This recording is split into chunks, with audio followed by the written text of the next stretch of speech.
Waiting on a tax return? Hopefully it ends up in your hands. Fraudulent tax returns due to identity theft increased by 30% in 2023. If you're in a bind this tax season, LifeLock can help. Our U.S.-based restoration specialists are experts dedicated to helping solve your identity theft issues. And all LifeLock plans are backed by the $1 Million Protection Package. So we'll reimburse you up to the limits of your plan if you lose money due to identity theft. Help protect your information this tax season with LifeLock. Save up to 25% your first year at LifeLock.com/aware. And now, Hangar 56 Media presents Spike's Car Radio, a downloadable cars and coffee, hosted by writer, comedian, and automotive enthusiast Spike Ferriston. Now, here's Spike. Now, we're not worked up. We're happy. I hope you're happy. Hope you're doing well. It's a nice sunny day here in California. James Marsden is going to be on in a little bit. James Marsden and I chatted. I'll tell you about that chat. It was fun. It was mostly all about cars. He's also a movie star, and he's also a Porsche guy. I'm pretty sure Zuckerman. And by the way, when I was joking about Zuckerman getting COVID just in the butt, I was joking. He didn't get COVID. He's fine. An overwhelming amount of support from all of you, but he's fine. It was a joke. Much concern for Zuckerman's butt. COVID. I'll tell you something, though, Zuckerman. I'm pretty sure I had the beginnings of scurvy. Rickets or scurvy? Scurvy, Swiggins? a pirate disease. Well, Swiggins. And it was had scurvy since 1700. Okay, listen to this. You'll love this. Like, for the last couple of months, right? And I can trace this back to when I stopped juicing. But it could even go back before, right? My forearms, the skin on my forearms started bleeding out, like under the skin, all right? Like this. And I thought, bleeding out. let me tell you, it looked like, here's what I thought, because I'm running around with the kids all night in the backyard, that I was hitting tree branches and getting large scratches. And then one Sunday it happened, and I realized I haven't been running around doing anything. I had these large, red, veiny kind of blood blisters coming through. Oh, you know what that is? It's a hemorrhagic fever, like Ebola. It's or the not, hantavirus. Okay? Now listen, and I said to Erica, I go, look, you know, I'm not going to the doctor for my physical, but now I'm worried I've got something, because this is now I'm noticing a thing happening just above where I have to, when I'm shooting pictures of watches on Instagram, I'm having to shoot around it, and it would go, one would go away a few days later, and another one would open up. I'm like, this is bad. But typical dude, right? You're decomposing. I'm decomposing. And a typical guy is like, well, whatever. It'll be fun tomorrow. It'll be fun. And then more would happen. And then, you know, I'd forget about it, whatever. Then I'm reading the news in the morning, and this guy, still don't know who this is, James Blunt. I think he's a singer in England. He's a comedian. No. He's Is not. he a singer? I don't know. I'm pretty sure he's a British singer or an actor or something. Anyway, there's a story about him getting scurvy because he changed his diet. He goes, James Blunt gave himself scurvy. And I think for all the wrong reasons. He was eating a meat diet to try to be more masculine. I don't even know the guy. I don't know what he's about. But I keyed in on scurvy.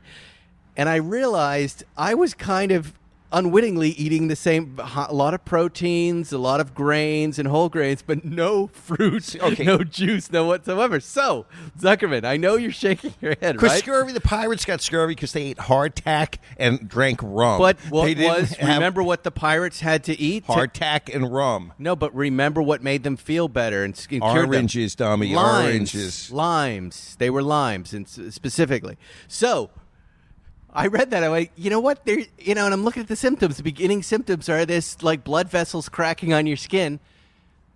3 weeks ago, I started taking a vitamin C supplement, and I'm not a supplement guy. But I was like, let me try this. I realized I'm not having any vitamin C's, probably not having any vegetables. Everything went away instantly. I have not had look at my arms. I'm looking into to our 3 listeners, to the 3 listeners of Spike's Car Radio. I want to apologize to you. My partner and host Spike Ferriston's having a nervous breakdown. I think it has to do with Kim Jong-un really being dead. But I think that you've lost your marbles. He is but I correctly called that one. That when they marched him out in front of the cameras, that was the impersonator. That wasn't him. Everybody knows what we're talking about. Because several months ago they said he was in a coma, and then miraculously, no, they said he was dead. They said he died. And then of course, they brought some other chubby guy And out. then they said, no, he's fine. And then this other guy came out who looked identical to his impersonator who they put out there in dangerous double. situations. And I'm not a conspiracy theorist, as you know, and I looked at it, but I didn't really say anything other than to my family. I said, look at this picture.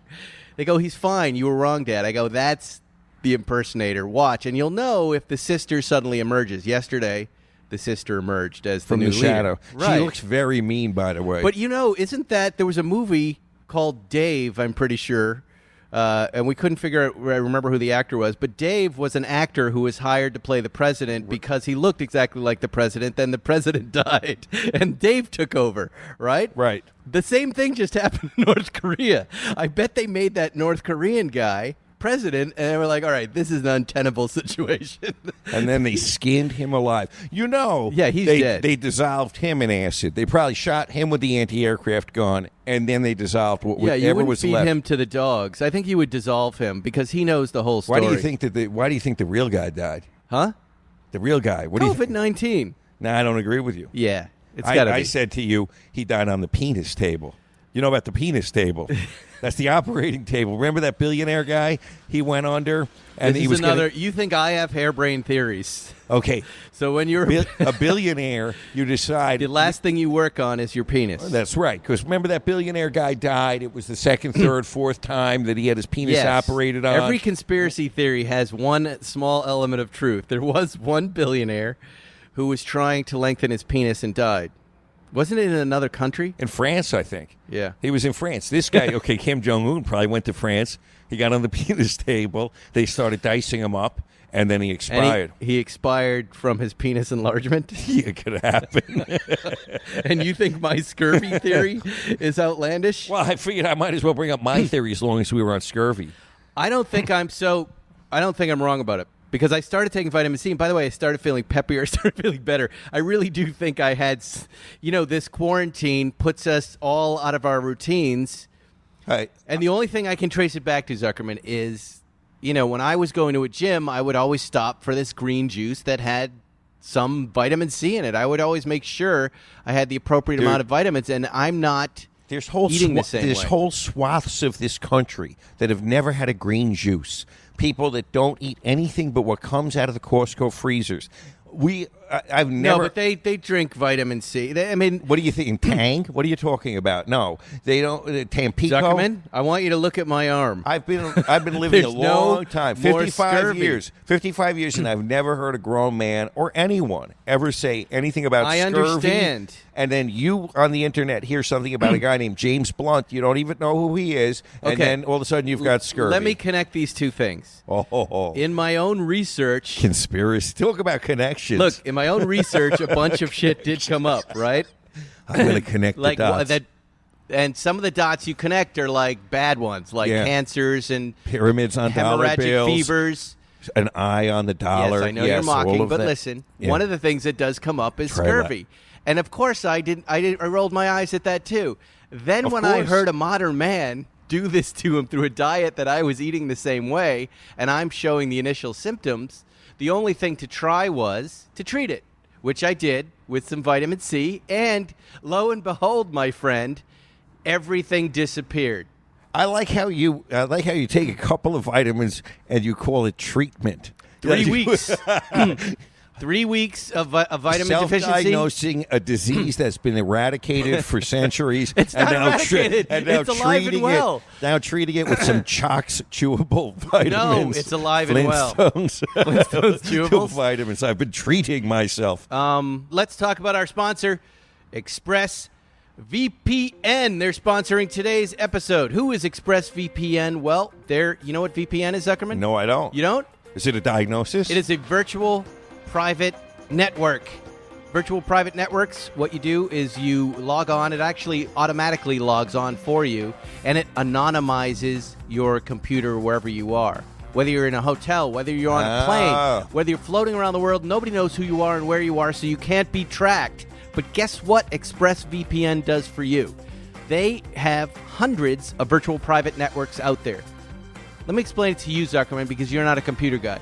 You turn your computer on, and it automatically connects you to a virtual private network that anonymizes you in a variety of different cities across America and or countries. Right, so they can't steal all your So they can't see your IP. Available on all your devices, phones, laptops, tablets, excuse me, even your TV. But guess what? We're selling today with ExpressVPN. Because they don't know where you are and what country you're in, you can watch Netflix shows, streamer shows in different countries because they don't know you're there. For instance, you can watch Star Trek Discovery from Netflix UK, Brooklyn Nine-Nine from Netflix Canada, Rick and Morty from Netflix France. I don't know why you'd want to watch the French version of that. Fresh Prince of Bel-Air. I watched The Black Adder, which I couldn't find anywhere. I found it on Netflix UK, and I was able to watch it with this VPN. This is really cool, guys. You got to check it out. Here, all you need. One day we will be going somewhere again. No. You misunderstand. You can watch it from West Hollywood. You can pretend as if you were in England and watch their TV. Watch the it's Black awesome. Adder there. Yeah, I downloaded. They gave me a free year subscription. I could not tell you how easy it was. Downloaded it. It instantly just worked. It puts a big red button right on your screen.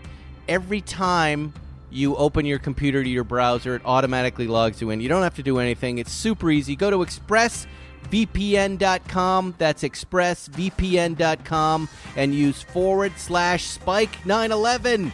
And you get an extra 3 months. Boy, that's worth it. I'm going to do that after my subscription expires. Of ExpressVPN. You want to go to expressvpn.com /Spike911. That's expressvpn.com /Spike911. Me and my favorite car. Trust me, this is a really cool thing, especially for someone like you, Zuckerman, who may be in places on the internet that nobody wants them there. It's noisy out there today. Mm-hmm. All right. I got to talk about a few vehicles. First, the Ducati Multistrada 950 touring bike from Ducati. All right? You saw that. That's this adventure bike, Zuckerman. Pay attention. You got to put your phone down. You got to have a discussion. I'm listening to you. I Ducati can't talk Multistrada. when you got a phone up and you're aiming it at me texting. It's distracting. Who are you texting right now? Everybody. I got Everybody. business. All right, we'll get you out of here. Don't you worry. We're 12 minutes in. And then James Marsden is coming, who sends his love. He's from Austin, Texas, by the way, where we connected, where he said he's moving. No state taxes, no state income tax. Is that what everybody's doing? Yep. Friendly people. You saw the Multistrada 950 touring Ducati I had. You know I'm moving through these Ducatis. Those are the what we call the Swiss mailman bikes. Yes. The adventure bikes. Okay. This bike, the glossy gray, retails for $17,500. It's got a really cool spoked wheel, which is only available, I guess, for North America. Maybe. I don't know that for sure. The panniers accessory was added, which are those big cargo-y side boxes, which are really cool. They pop right off with a key. They open up very easily on the top, almost the same kind of lever as a 73 kind of hood latch, those rubbery ones, but a little more mechanical than that. And it's an enduro bike, and it's a street bike, Zuckerman. It's got 4 riding modes, 113 horsepower.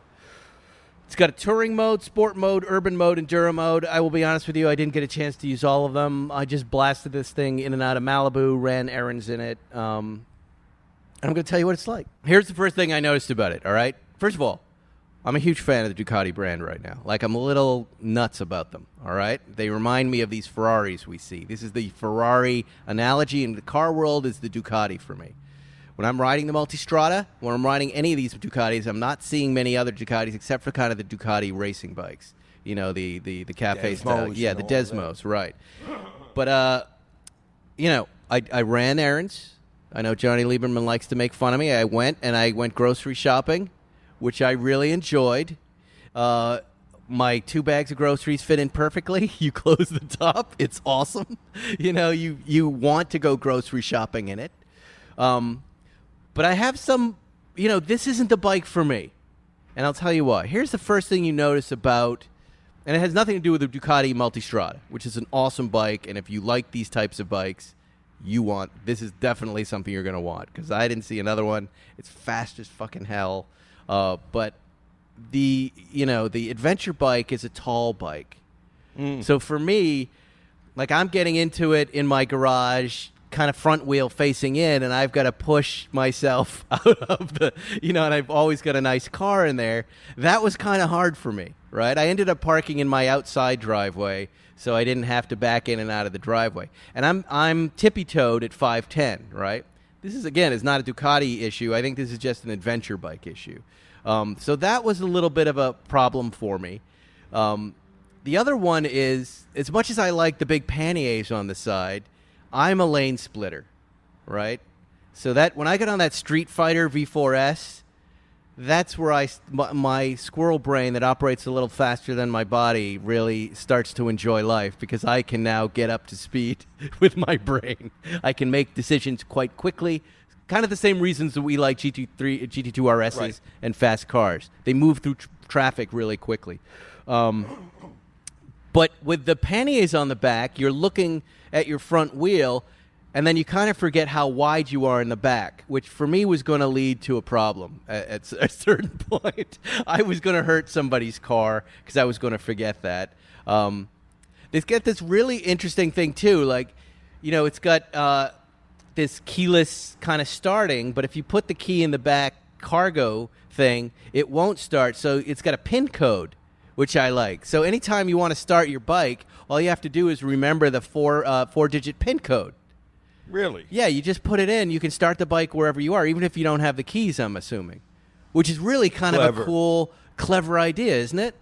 I don't know if all of those bikes do that, but I just thought that's the way they started. I didn't realize the key was too far away from the bike. I really like that. It has Ducati has a very kind of complicated display with a lot of stuff on it that I don't quite get. But they have this little plastic kind of this, you know what I mean? Like I'm holding up two fingers together that kind of frames the gear and the speed. So you can quickly look down and get the data you need to know how fast you're going and everything else. What else did I think about this bike? These bikes are just not for me. I get why guys like them, because you get on an adventure bike and you can go on an adventure, right? You could take this bike up to Mammoth, right, and then hit the trails and go off-roading. It's like an old scrambler. It's got a lot of clearance. Yeah, if I were back in West Bridgewater, I'd be like, this is what I want, right? I can take this to work. I can blast it around on trails. I can pretty much go anywhere and do anything on it. And if you hear me talking about it, I thought this was going to be the thing, the genre of bike that I wanted, the type of bike that I wanted, but it's not. I'm now moving on to the Diavolo, I think. I don't know how to pronounce it. I'm sorry. Diavolo. No, Diavolo. I don't know. They're sending me now a big kind of dragster one. But I will tell you, the Street Fighter so far, the Street Fighter V4S is the one that I was really in sync with the most. All of these Ducatis are amazing bikes. Does Audi own them now? I have no idea. Everybody keeps saying they're Audis, and that just makes me like them more. Right. Because that means they're like everything else we're driving. It's part of our company stuff. But these bikes, Zuckerman, I know you don't want me to ride a bike, but I'm headed towards a purchase. I'm careening wildly, spinning out of control towards a Ducati purchase. But the Multistrada, if you're in the market, well, the pollution has been so bad, too, the last couple of days.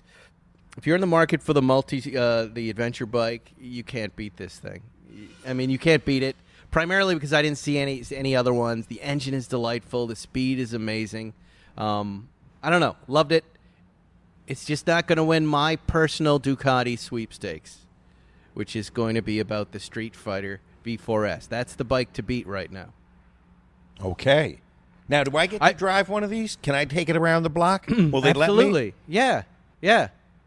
But I already got rid of the Multistrada. The next one shows up for Labor Day weekend.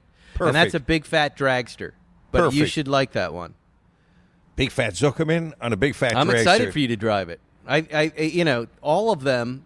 If it weren't so tall, the seat comfort is amazing on these things. Like once you're moving on the Multistrada, It's so comfortable. Like you get a little bit of that motorcycle cop feel because of the fairing. And right. People can't quite tell that you're not one, so you get a little of that energy riding it. You know what I mean? And you get that kind of, you off-road bike in Mexico, right? Right. You know that kind of feeling you get when you're riding off-road on a trail that I can kind of do anything? It's that, I like that feeling, and that's the way that bike makes you feel, and then you realize I can feel that way on the street. It's just that for me, I want to feel faster and quicker and easier to maneuver on the street. Make sense? Very much. Amazing bike for the money. And, I got to talk about a car, too. I've been driving so many of these press cars. And you're in quite a car today. They're piled up. Yeah, I've got the Bentley today, but we'll talk about that in a future show. It's amazing. Amazing vehicle. But Ford dropped off the Lincoln Aviator plug-in hybrid, the 2020, that we've heard so much about. In fact, I think it wasn't just a basic one.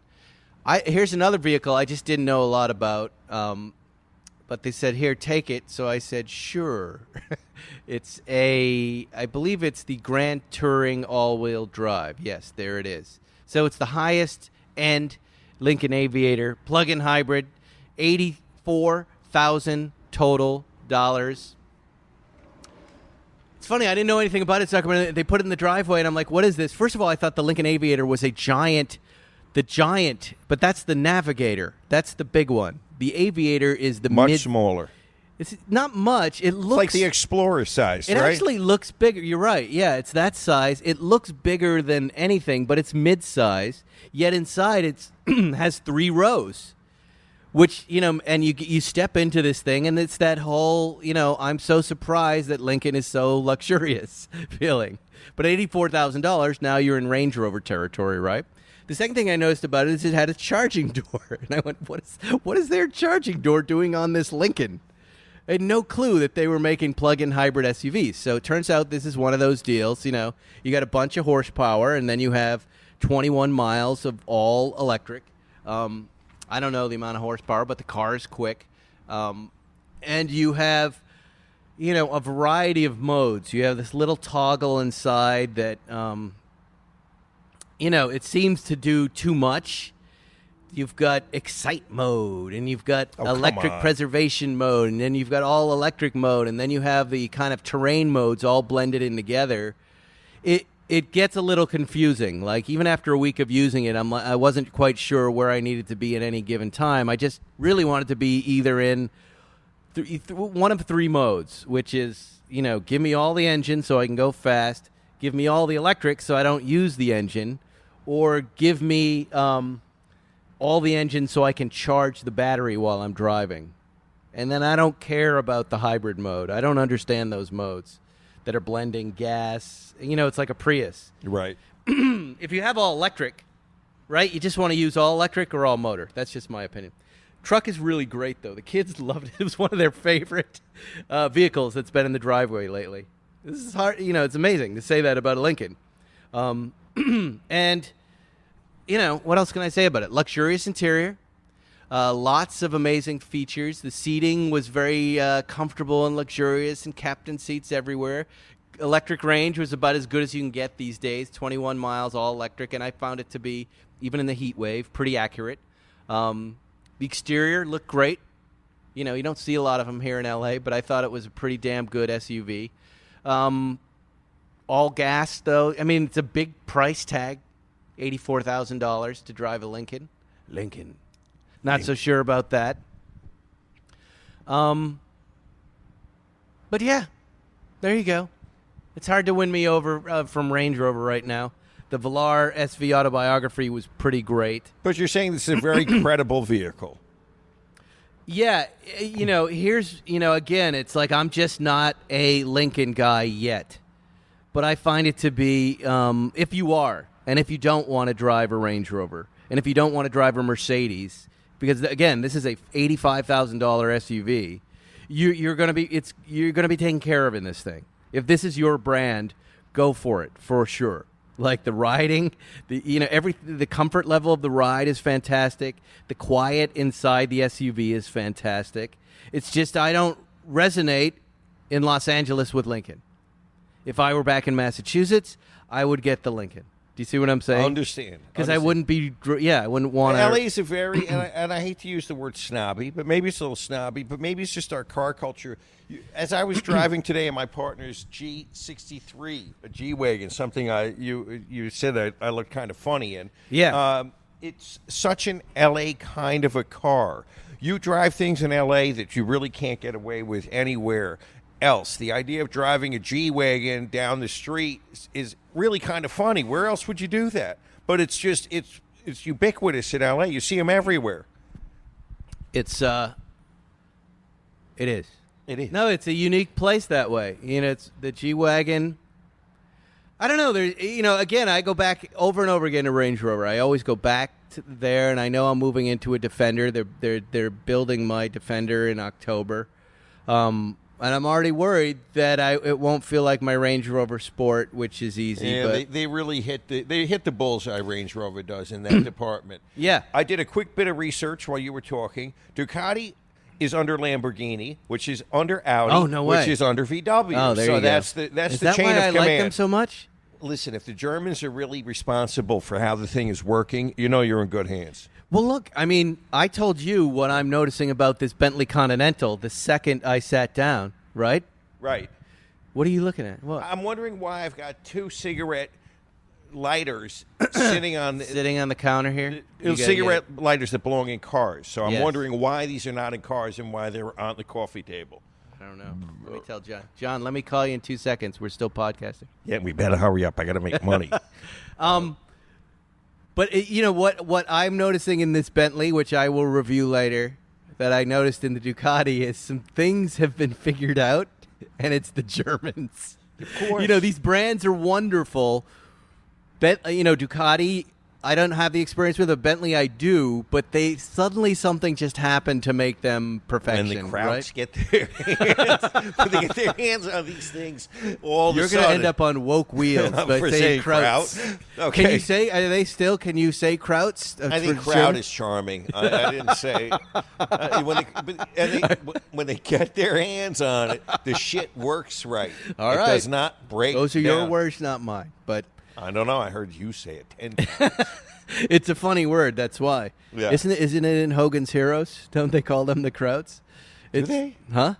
I don't remember. Maybe that. it's just you when you say it. Hogan's Heroes. They were always going to the Eastern Front. Klink was going to get sent to the Eastern Front for being a fuck up. Anyway, these were all great things. If you've heard me, if you feel like I'm disparaging Lincoln, I'm not. I really enjoyed the vehicle, and the Ducati I enjoyed as well. My kind of personal rule for talking about this stuff is I'm not a car reviewer. I'm a car enthusiast.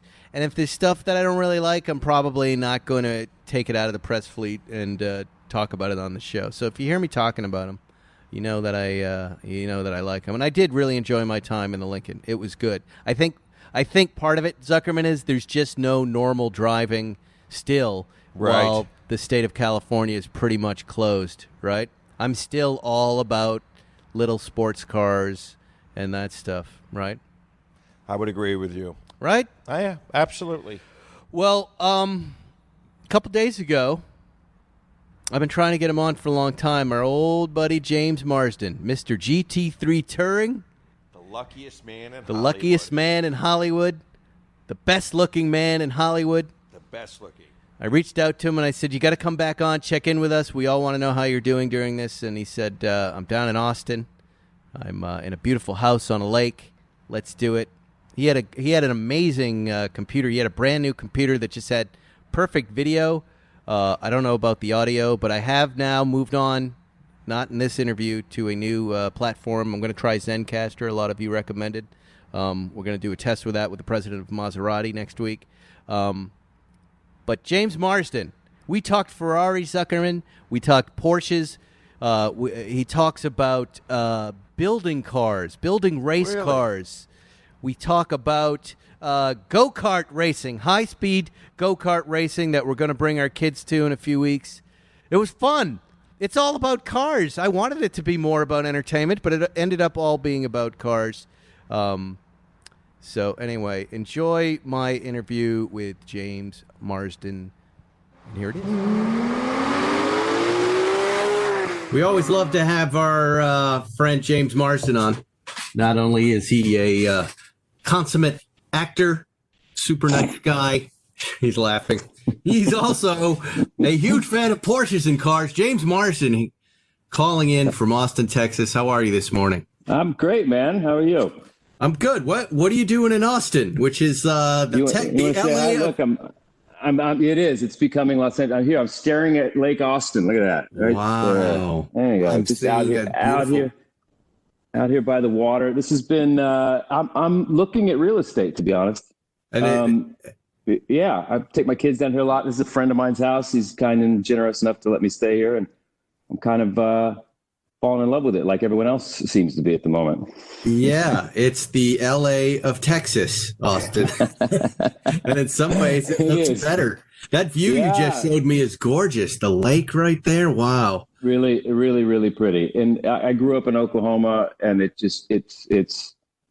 kind of makes me a little nostalgic feeling when I'm here, and a little closer to my mother, who's, getting up there in age. And I don't know, I bring my kids down here. We go water skiing. It's awesome. And it's just a nice little reprieve from the LA life sometimes. And I love LA. I don't like it when people bash it, but sometimes it's good to get away. It's funny. It's really funny because you hear it over and over again from folks who've been in LA for a long time that the next move is Austin. Which worries me because I feel like once I decide to pull the trigger and move down here, it's just going to be like I'm at a film festival. You're already late. You're already late to go down there. Yeah, I've tried to time the market for 20 years now, and it just doesn't seem to have any pullbacks. But yes, it's going to be Did Joe Rogan just bought a place down here too? I think it's just a mass. It is Hollywood exodus to Austin. Yeah, I mean, so that lake you're looking at right now, and I don't know anything about Austin. My only access point is South by Southwest, and there are a couple of great barbecue Instagram guys that I follow. Yeah. What, is that in the middle of the city? Is it in the outside of the city, or how does it work? Well, it's the Colorado River essentially, but it goes through downtown Austin and then branches out to Lake Travis, which is a good 25, 30 minutes outside of downtown. And there's a dam at Lake Travis. It's just fascinating information. I'm sure it's riveting to people. I like this. I'm preparing my move. And then exactly. And then so the water comes out of the dam of Lake Austin and turns into this river. It's basically a river, but they call it Lake Austin. But can you fish? You can fish. I mean, there's beautiful bass fishing here. A lot of water sports. It's great. And the water is constant level. So it never, even if it floods, it's because it's dammed, it never rises over a certain level. Oh, wow. It's really nice. 20 minutes to downtown. It's nice. And that's it. And then how long to fly to LA? A couple hours? 2.5. Right. Yeah. And do we even shoot in LA right now? I mean, you don't even have to come to LA, right? Man, I guess there's that's no part business. of it. To be completely honest, it's, I don't know where we're going to be shooting next. I know I got a couple of things I'm doing next year, and they're going to be probably in Canada. I know Atlanta's probably going to still see a bunch of, I don't know what shoots really in LA. Actually, Dead to Me, the show I've been doing the last 2 years, it is one of the exceptions. It shoots in Los Angeles, but I guess the bigger question is how we're going to do it. Yeah. Well, you're right on the front lines of it. The NBA, we'll just do a bubble. Yeah. That's the talk. Let me ask you. Let me just ask you, because you're the first actor. I've talked to studio heads and guys who run very big film studios. You're the first actor I've asked this question. Where are we at right now? Are you out on a set shooting movies, or are you waiting for the guild or your representatives to tell you it's good, or is this a personal decision for you? No, it's not. Well, specifically with me, it's not. There's just no work right now for me to. I mean, the stuff that I have lined up isn't starting until probably early next year. So it's not. I wait for the representatives to tell me and the studios to say, "Hey, we're ready to go." But I think the thing we're doing now is I got very lucky. I finished this limited series called The Stand, Stephen King's book, and we finished March 15th. So I was really after 6 months of shooting. So I was lucky to finish that up. But I think everyone's the projects that got shut down halfway through are picking back up, and they're doing skeleton crews, limited people on set, lots of masks and hand sanitizer and testing. I think you do maybe 2 or 3 times a week. So Right. That's so far, that's the protocol. Yeah, I know they've got these instant labs set up in some places where you can get a test result in about 30 seconds. Well, let's go back to the stand because I wanted to talk to you about that, but I thought we'd get to it later. I'm a huge Stephen King fan. I'm a huge fan of this series. March 15th, you're wrapping. That's still kind of, the virus had already been around, right? So what was happening? The irony was, well, we had the last, and the story. Tell everybody the story, the top line of the story, in case they don't know it. Well, I'll try and keep it brief. But it's basically there's a man-made virus that escapes a biolab in Nevada. Yes, and it within weeks wipes out 99.4% of the Earth's population. Right. It's called the Captain Trips virus, and there for some reason are a select few people that are immune to it. Yes, and you being one of them, your character being one of them. Stu Redmond from Texas, from Arnett, Texas, and they have to figure out how to restart society, and they're immediately split into these. This is when it gets sort of like almost science fiction. They're split into there's an evil character played by Alexander Skarsgård who starts to recruit people. In a very, how would I say? He's a bad guy. And then there's the bolder free zone people who are trying to be the good people. So there's already the splitting between good and evil with humanity, even with this reset. But it's interesting, we've started the last couple of weeks getting nervous we were on set with 70 people, breathing in each other's faces and, hugging and kissing. And we just started using the hand sanitizer, and a mask or two would show up on set. And now it's like you can't imagine a world without everyone wearing masks. Right, it's right at the end in Vancouver. But I guess it's the irony of the whole thing. I don't know. I mean, I haven't seen any of the episodes yet, but it's either going to be people are either going to be riveted. It's more relevant than anything on TV right now, or it's going to be almost irresponsible to well. It's really going to solve because you talk to a lot of networks, and they say people really want to escape now. I'm so excited about The Stand, not just because I love Stephen King and this story in particular. It seems like this situation is way worse than what we're facing right now. Yeah, well, and I think Stephen came out and took to Twitter and said, I think there was some talk getting some traction on Twitter, and he said, look, this is not.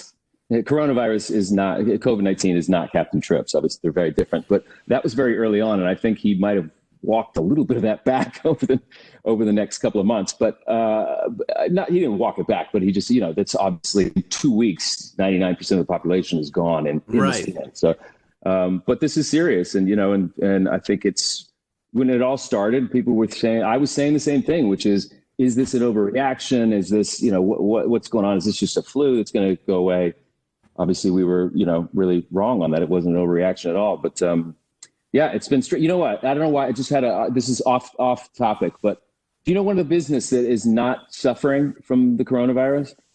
Star Tours bus tours in Los Angeles. Really? I was driving down Mulholland the other day, and it was filled with people. That seems to be not an essential service. Were they in the enclosed van or on top of the truck? Both. I mean, some of them had the open air, but they're just, bouncing around wearing their masks. Oh, my God. Meryl Streep's house from the 80s. Like, that baffles me. Well, yeah. I mean, it's now incumbent upon us to entertain everybody who are in their houses right now and keep them from, going bonkers, grabbing an axe and start hacking up their neighbor. That's the whole idea. Right. That's the whole idea. Yeah. Your audience must have grown tenfold since they're doing it's doing all right. Yeah. Because in particular, we can all drive right now. I do. Not a lot of people know this about you, but you're texting me every other week with Porsche questions. You're one of those. You're one of the Porsche sports car guys who, we all text each other for am I making a mistake and what am I doing? Usually you're talking about GT3 Tourings. What's on your mind right now regarding cars? I mean, are you thinking about something for Austin? Are you back about something for LA? What are you thinking about car wise? It's funny. It's the two cars that are sitting in this garage right now are a 2018, I believe, Aston Martin Vanquish S with 3,000 miles on it.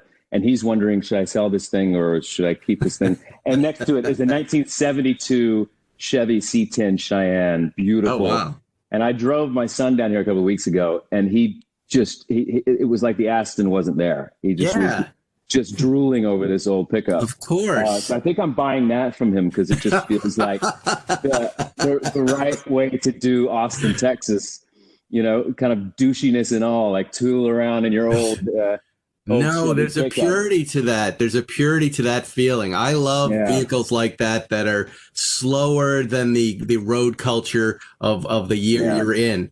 And, I find especially during the pandemic, all the old stuff that you're sitting in that feels like that, there's a purity to it and just a grounded feeling. I can't think of anything else you should be driving. No, I rebuilt a Mazda. My son and I go karting out in Fontana. We do like the 125cc two-stroke karts. And if you've never done it, it is the most exhilarating experience. What's the age? How old do you have to be?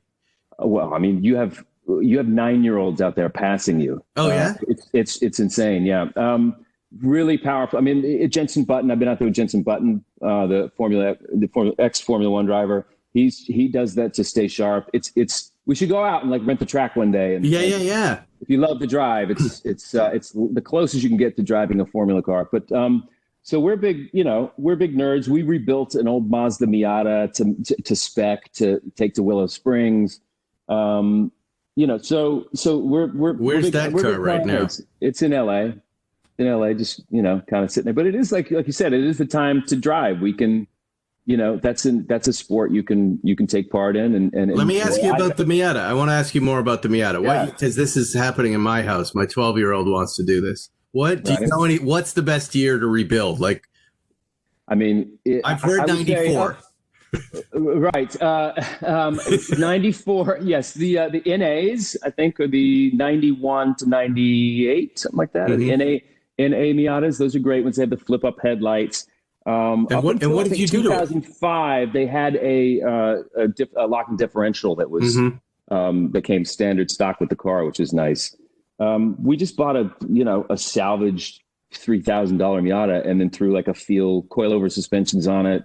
Put a roll bar in, we upgraded, we put a supercharger on it, and it was, without spending a ton of money, it's a lot of fun for people who want to learn how to race and learn the driving line and the limits of the car. You can do it at an affordable price and without going insane, levels of speed. And that's what's great about the Miata. And I think that's why it's the most popular spec racing car.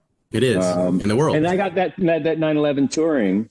And I sold it after like 9 months because I was too scared to drive it. I didn't want to put a mile on. It was just the worst. I went away to work for 6 months, and I knew I wasn't going to drive it. And of course, like the Porsche thing is an obsession.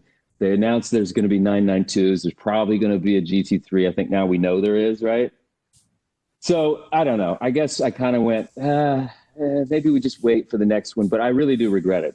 Every day I think about that car, and it was, like you said, it demands attention from the driver. You have a connection with the car. And I know there's a lot of tech and computer in the car nowadays, but it really is the closest thing to, I got the manual, the rev to 9,000 4-liter engine, just a masterpiece. It's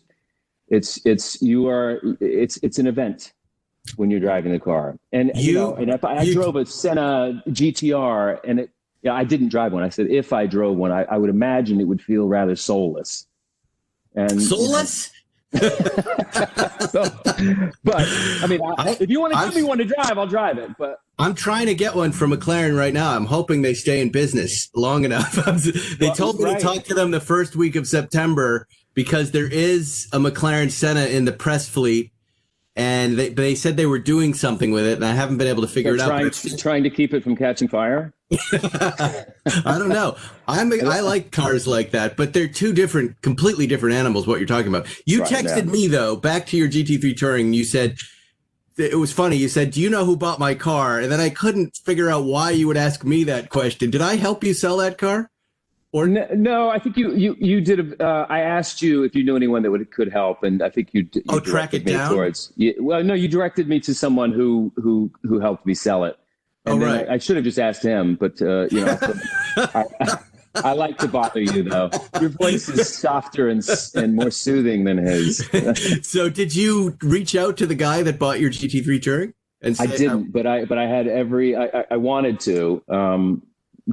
You know what? I was shooting a scene for Dead to Me, and I think this is the catalyst for why I was trying to track it down. And I drove past a garage. We were shooting in Beverly Hills, and I swear to God, I saw it sitting in the garage because I had specific build detail. Like I had just Porsche written on the back. It wasn't GT3 or the model number, and it was GT Silver, and it was a Touring. And I went, how many of those could be here? And I went, that's my car. And so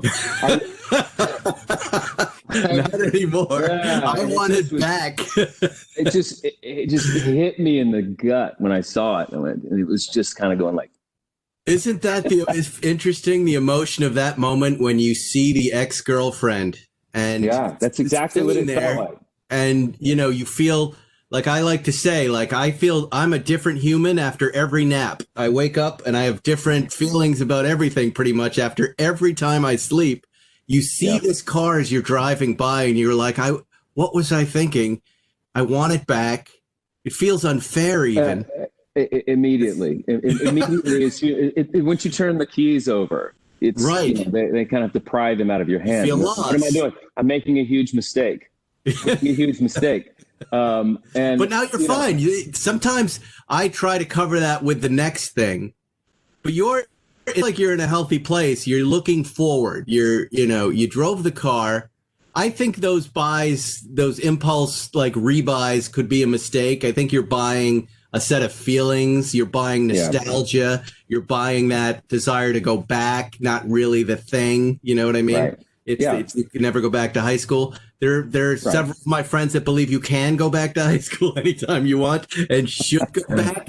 I only have friends that believe they're still in high school. Yes, but I believe that it's about the new experiences. Whatever, even if it's a mistake, you sell it. There's a new experience coming, and you've got to run through those, and you can't just hold on to this old stuff, because the opposite is the guy who takes his original car and over restores it because this is the first car he had, and then it just sits there as some weird testament to his youth that you know what I mean? Yep. Yeah. No, I know exactly what you mean. And I guess, again, that car, I just felt like I didn't deserve it. It was like, this car needs to be driven into the ground and absolutely abused, and I was scared to just park it. So I didn't feel why? What did you think? Well, I don't know. I mean, I guess it was like just seeing whether or not, it's like I had a girlfriend that I didn't want to go, too far with intimately until I knew for sure I wanted the relationship to be a long-term one. I don't know. Maybe that's a terrible analogy. But I guess, I don't know. I don't know. It was, it was that thing. It was like, well, if I want to, if I don't want to hold on to this and I want to sell it, don't put too many miles on it. Don't do all that. And it's just like, you're in the wrong headspace. The car just needs to be driven. And I believe that. And I like that you and Paul have always said that too. Like, drive it like you stole it. And it's what it's about. It's about putting miles on it. It's about experiencing it with yourself. Let me ask you, was this your first new Porsche that you've ever bought? It was my first new car I've ever bought. I mean, well, I've leased cars, but that was like my first real expensive toy I've ever bought in my life. And I think because I'm from Oklahoma and back in my mind, I feel like I should be, managing a fast food restaurant. But I instead had some, nothing wrong with that at all. But I've had this, career, which has turned out to be really nice. But I still feel like the Oklahoma in me is like, you don't deserve this. You can't afford this. It's better than you. But also, I think, like you said, I feel like a car psychologist right now, and I feel like my client therapist. And because I relate to that. The very first new car you get, you really get obsessed with it, and you get very protective over it. Mine was the first series Boxster. That was the first brand new car I'd ever bought in my life. I'd been saving up for years because I knew it was coming, and I was the same way about it. I took care of that thing. I was going over it on the weekends with a fluorescent light and a magnifying glass, looking for dings and as you move through more cars and you crash them and they get you see them come back. Like my big moment was the second new car I got, a 993 C2S in dark blue that was that Seinfeld procured for me paint to sample from Dr. Wiedekind himself back when it was only like 2 paint to sample cars. So it came with a letter from the president of Porsche. That car was stolen and taken to Mexico and off-roaded and smashed. Right? Oh, my God. And I built it. We built it back better than new. And there it was one day in the garage. And I went, okay, there's nothing I can really do or anyone else can do to these things. And it's fun. Right. And then I sold it for pretty much what I bought it for. So that was my moment where I learned to kind of relax and enjoy these things. Yeah. But that's it. I think it was the purchase price for me. And I still have 3 kids I got to put through college. And I'm like, what am I doing? But also I drive. You're doing the right thing. You're spending that college money on cars. That's exactly what you should be doing. Turns out it was a smart move, right? I mean, remember universities? Remember colleges when people went to college?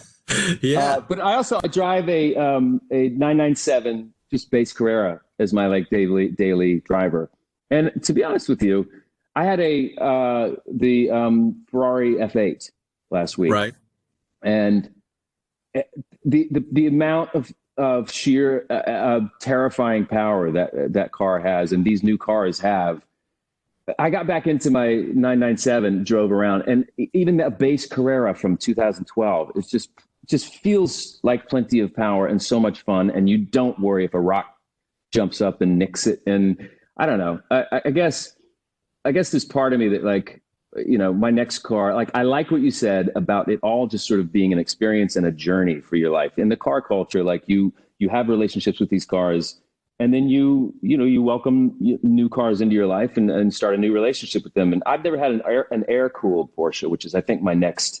So to go way back to your first question of what I'm thinking about is that's something that I've always wanted, a 70 to 73 911E or S or, something in there. I've never done the air cooled thing, so I think that's kind of what I'm looking at next. And you would love that. And you're on my trajectory. I recognize my trajectory in you because that's exactly where I went. I started with the new, and then I had Seinfeld in my ear, and he was like, "It's all about the '70s cars," and I went, "All right," and I got 73 911s. Then I went back to 70, and he said 356s are next, and I said they're a little too primitive for me. But sure enough, and now I want cars from the early 1900s. I don't know what's going on. And then Volkswagen Beetles, the weirder, the better, and the smaller and the older, the better. I don't know what that is. I'll be driving steam-powered fire engines in a minute. I know. Well, there's something about getting, I get in this Chevy, the old truck, and you smell like the engine after driving. You get out of the car and you reek of fuel. And and there's something nostalgic about that. My first car was a Trans Am, and I don't know. There's something nostalgic about going back in time. And you said primitive about older cars that I don't want to touch a screen to enter in settings in my car. I want to manually turn a knob or And there's just something so gratifying about that tactile experience and the smells and the whole experience. I don't know. So it's why I love cars. I think we're going towards all electric and I remember sitting, eventually, yes, I'll have a Tesla, but I remember sitting in one, it's just an iPad sitting in front of you and nothing else. Mm-hmm. And I miss switches and buttons and rowing your own gears. The Porsche, the GT3, I thought, if I want this car, I'll be able to get one. They're out there. They made a ton. The 991.2, the 991.2 series. They made a bunch of them. So yeah, they're not going anywhere. It was about as perfect modern car as you can get as far as I'm concerned. And I was with Johnny Lieberman yesterday of Motor Trend. He wants you to do a car show. Now I see why. A car show. I was like, Johnny, he's a very big movie star and television star. He goes, yeah, but he'd be perfect for a Motor Trend car show. So he's looking for a partner, huh? He goes, your company can produce it. He goes, I'm going to executive produce it for you. I'll be the showrunner, and Marsden's going to be the star. I go, okay, I'm going to pitch him that idea. It's not so far-fetched, is it?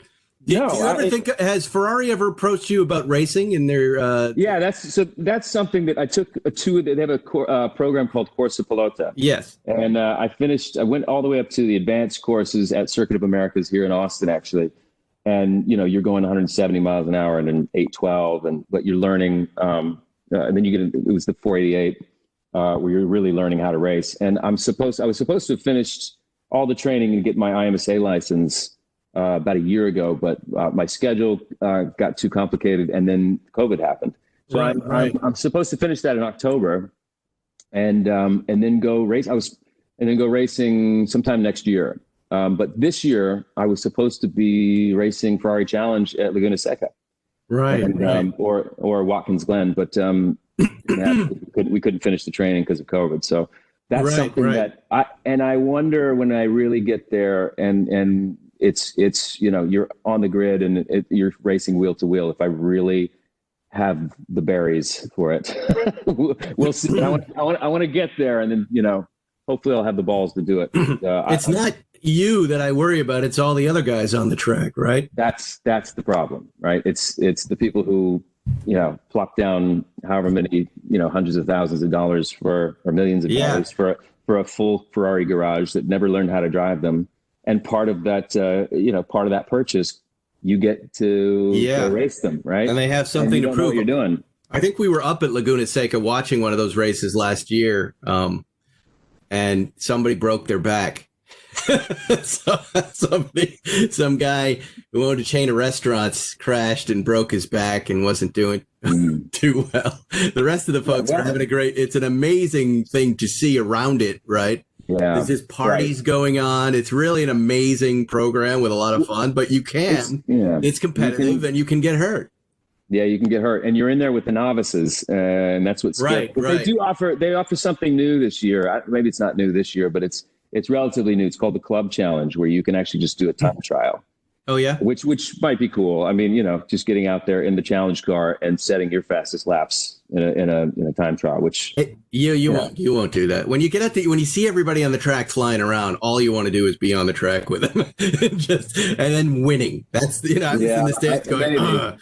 It happens every time. The coach I had for the first couple of courses of Ferrari, he said, don't drive the challenge car, because once you drive it, you will be racing, and you you won't be able to say no. Yeah. We'll see. I mean, right now, all the karting out there at Fontana is enough, So what do you do at Fontana? Do you bring your own kart out, or you use their karts, or how does it work there? There's a guy named Phil Giebler who used to race. He has his own karting company, Phil Giebler Racing, and I meet him out there. He brings his karts, and he's got anything from the super fast shifter karts down to little 4-stroke just above a rental cart. You just get out there, and I think it's 10-15 minutes sessions, and you rip around their kart track, and there's races every couple of weekends. I've not done a race properly yet, but your ass is on the ground in a single axle 125cc 2-stroke going 85 miles an hour. Yeah. Yep. And it's with no seatbelt, right? Because that'd be unsafe, right? You're better off flying and skidding down the straight. They don't have seatbelts in these karts? No. How does that work? You got to wear a fire suit, and right. I don't know. I think they've learned that if you crash in a cart, it's better to be learned from it. I've done several kart racing schools, and now I'm thinking back. I don't know that. No, I know there was definitely a racing harness in them. Really? Oh, well.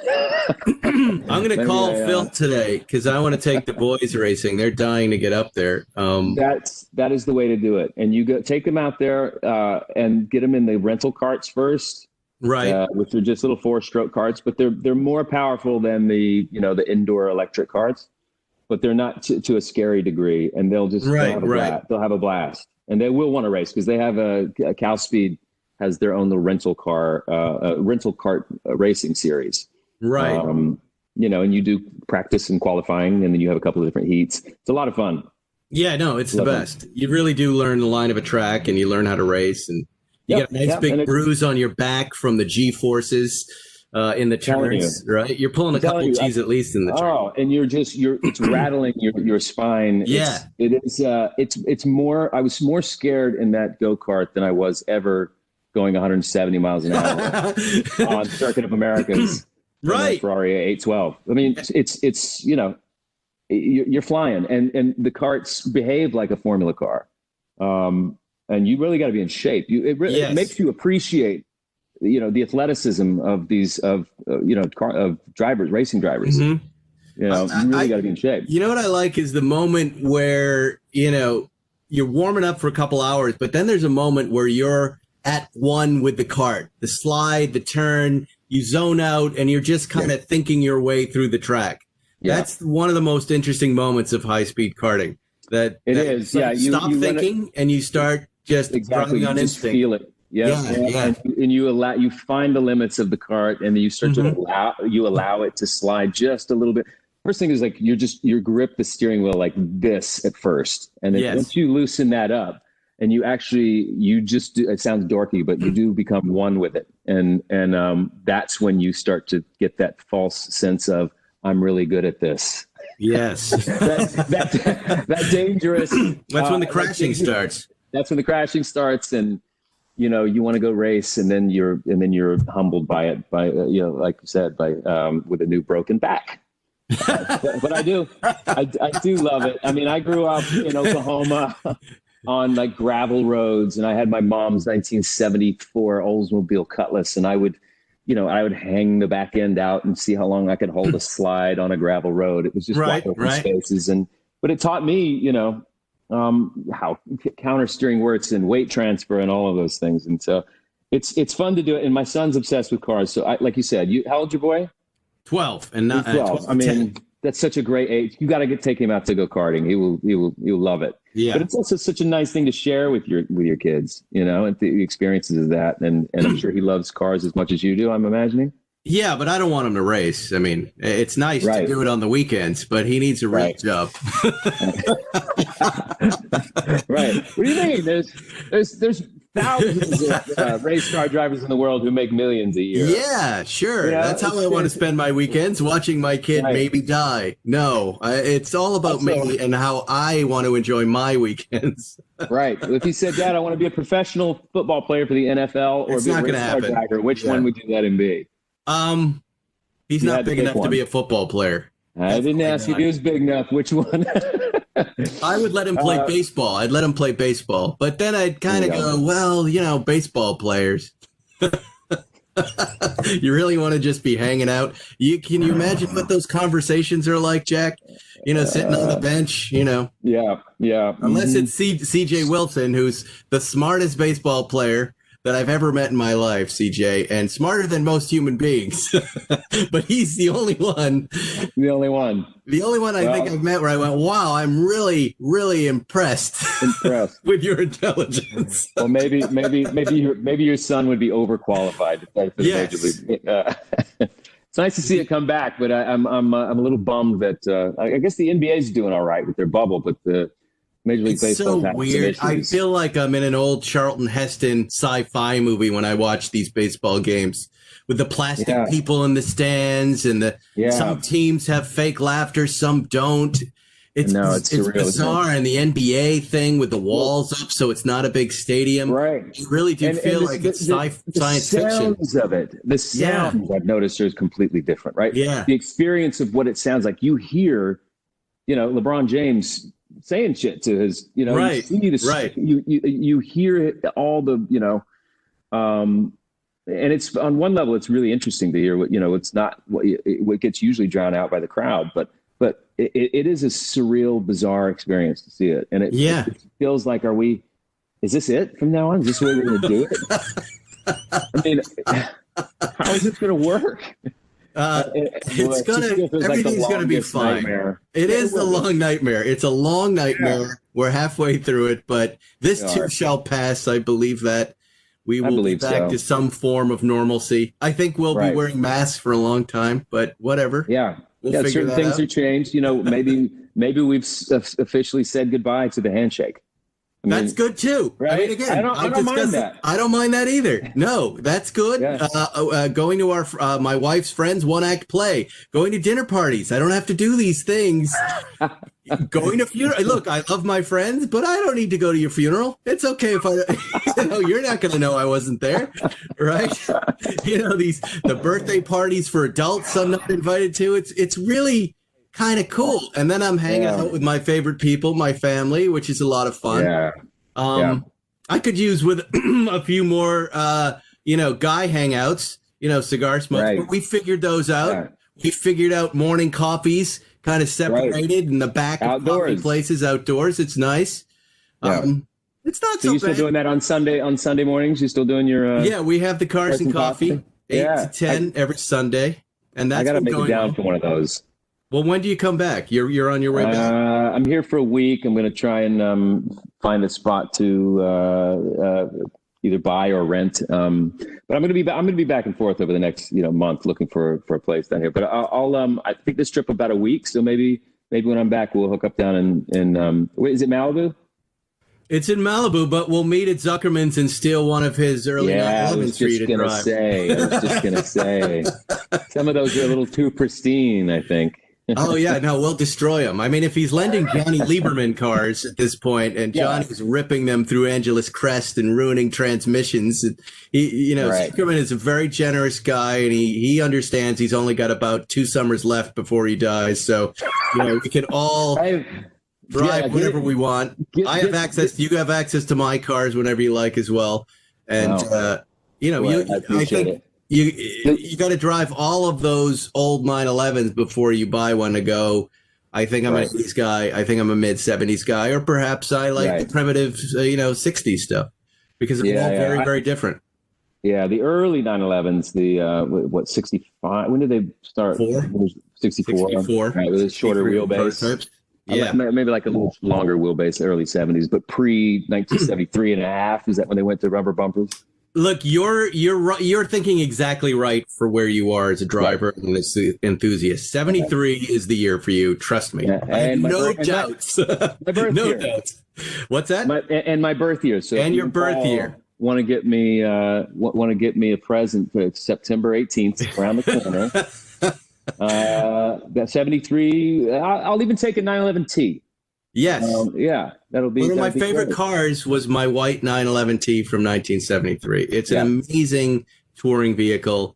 Yeah. It's a little soupy and the seats are a little soft, so it's not as much of a racer, but you'll have a lot of relaxing drives in it. The 73 RS is a great car, but I mean, here's what I would look at. All right. 70S is my favorite 911, early 911, the 70S. 73T, number 2 for me, and 73 RS is number 3. Those are the 3 I would focus in on. Those 3 years. What's the prejudice against the 71 and 72? They just don't feel as like moment cars when it comes to the 70s 911s. Like the 70, I had that leaf green car, which I think was a 911T. I love the car. It's an amazing car. The leaf green paint is incredible. It's a unique 911. But having driven so many early 911 and owned so many early 911s, it wasn't quite one car, the other car that I really loved.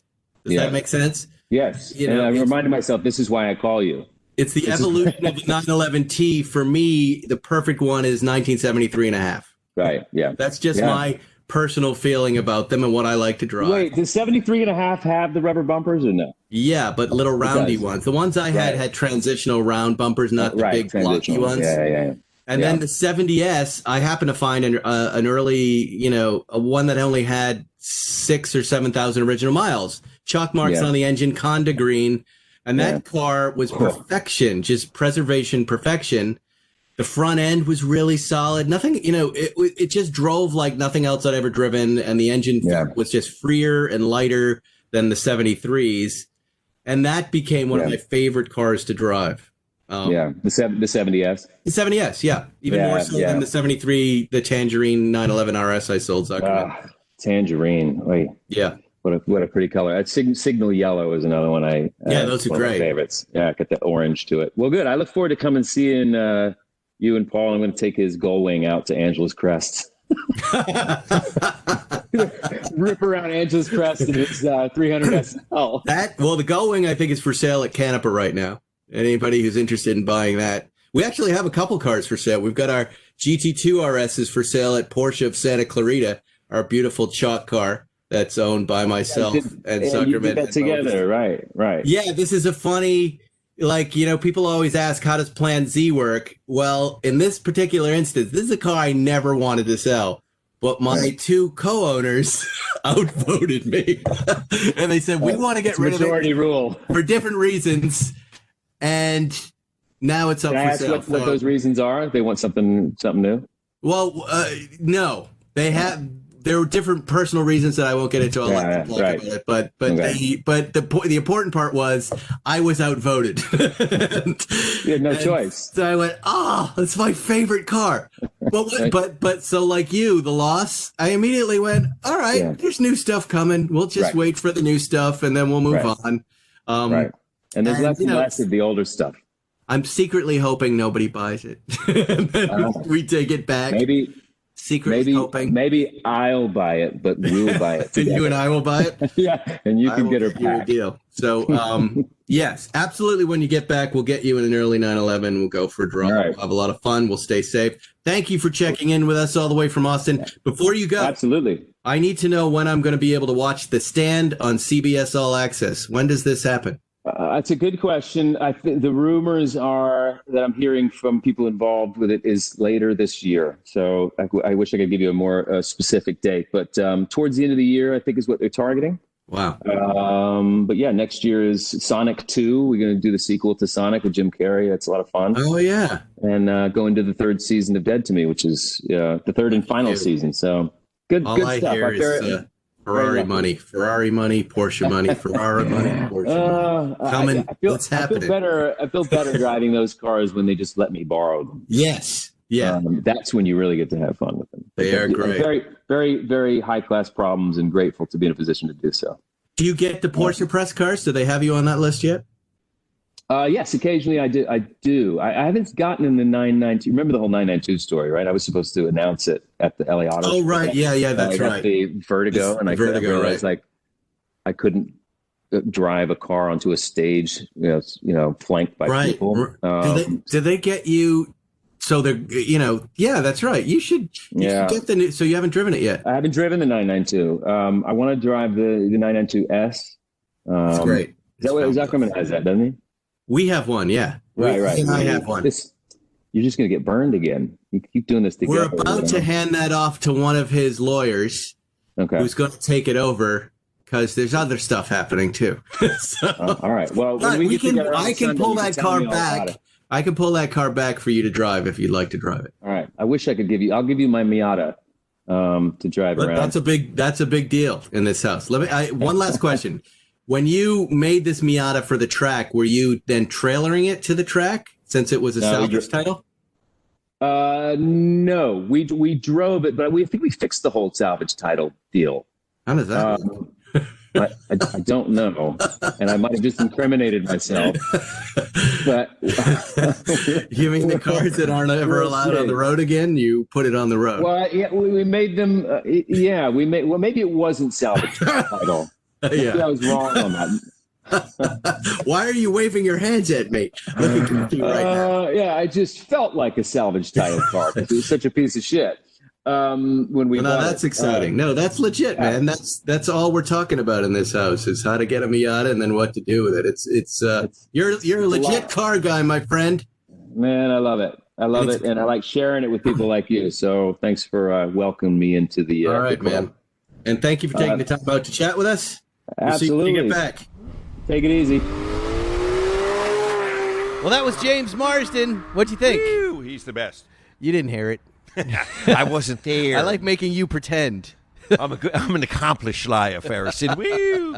I still can't figure out how to do the multi-guy Zoom. I would have you there for all of these, but it's just it can't happen. It's too crazy right now. Anyway, it was nice being with all of you. We're happy to still be doing shows for you. We want to thank ExpressVPN, who sponsored today's show, and we'll see you next week, I believe, with the president of Maserati who's coming on, CEO of Maserati, to tell us all about their platform and then whatever else I can cook up in the intermediate time. Is that right? Yep. What do you got, the 5512? Yep. I've got my 1680. Look at those Look, watches. look, we have dueling Rolexes. Dueling Rolexes, and I'm going to take my... What did you give me? Mucho Sexo perfume for my wife? Yes.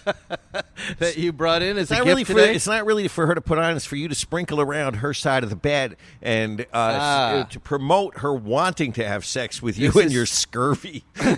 So she doesn't want you to, like, decompose and bleed out onto her during the sexo. Will this cure my scurvy by any chance? As well as your fucking Chalk's vitamins and Flintstones. The vessel that comprehends universal awareness originated at a moment of conception, preceded by an irrepressible seduction. Beauty War brand sex potions will help power the process, thus driving universal consciousness. Gibberish. That was just gibberish on the bottle of Mucho Sex. So tell me something, Ferriston. Yeah. What is Erica most afraid of? What? Cockroaches, I'm not going to talk mice, about my wife. silverfish, or earwigs? Well, rats. Rats. Nobody likes vermin, yeah. Really? Rats? I don't mind them. What about earwigs? I don't like earwigs. What about silverfish? I don't mind the silverfish. Really? Okay, so what about cockroaches? Which are more I really frightening? despise the cockroach. Okay, so... But that's New York. I had them in my cockroaches apartment. are the worst, then earwigs, and then silverfish? Here's my ranking. I can't believe we got to this so late in the show. I'm trying to say goodbye, but this is an important conversation. Yes. All right. Number one for me would be the cockroach. I don't like the cockroach because of the places I've seen them. Bar backing, working in warehouses, working in supermarkets, and then seeing them in my apartments, they are vile. In my dorm room in Boston, and then in my apartments. I don't like seeing them. They to me, what you're filth. describing Number when you one. talk about restaurants and being a bar back. If you haven't worked in one of those environments, the cockroaches there get fucking big and water bugs, fat. they call them. They just disgustingly fat on garbage. And I saw them in a foulness. bunch of bars that I worked in, didn't like them, and then it got worse in the dorms at Berklee College of Music, and then bad in New York. Personally, so there's number one. Okay, that's number one. What's number two? The earwig. The earwig, I think, is really disgusting. The earwig is disgusting. Not only when you kill them, They splat. they gunk out. splat and they leave a mess, but they have a bite attached to them. Yes, the right? pincher And thing. so when you get bit by one and it's on your skin, that really creeps me out. The earwig, definitely number two. The rat, what I would put number three, all right? And in California, we deal with rats all the time. I don't mind the rat himself. The rat is okay. What I don't like is the rat turd. Yes. Ratty the rat is fine with me. Like, if he were friendly, I would pet Ratty the rat. I sent you a video of me petting something in my front yard the other day. What was it? That wasn't a rat, though. That was some other. It was a Chinchilla mole or a a vole. mole or a vole or something Right. big. But he looked furry like a rat. I just don't like when you see the rat droppings, because that, to me, kind of says Filth, vermin, and plague. hantavirus and Yes. plague. Right, exactly. Yeah. See, you believe in plague, but not scurvy. And then, 4, the silverfish, which you cannot get rid of silverfish. And they are harmless. They don't want anything to do with you. They're not bad. They don't bite, but when you squish them, they're gross. They are, they're not like a moth that gets dusty when you squish them. They're jelly inside, which All right, I so don't would like. you rather, if I gave you a test, would you rather eat a silverfish or the equal-sized volume of a booger out of my nose? No, silverfish. Okay, just Yeah. checking. Like, Just I might checking. even eat it with a little French fry, too. Yes. So Okay, fish and just chips. checking. Silverfish and chips. Yum. All right, can we go now? Yes, I'm out.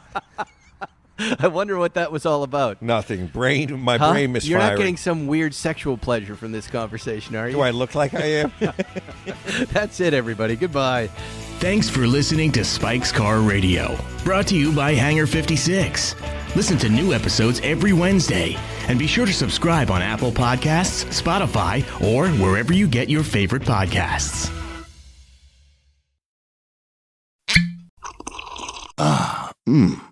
The first taste of rare bourbon you finally got your hands on. That's nice. At Caskers.com, we make this experience easy. Caskers is a one-stop spirit curator with an impressive selection of exclusive, sought-after, rare, and household names in the realm of premium spirits and champagne. Discover the top flavors of the year now by going to Caskers.com and using code WELCOME10 for $10 off your first purchase. Get $10 off your first purchase with code WELCOME10 at Caskers.com.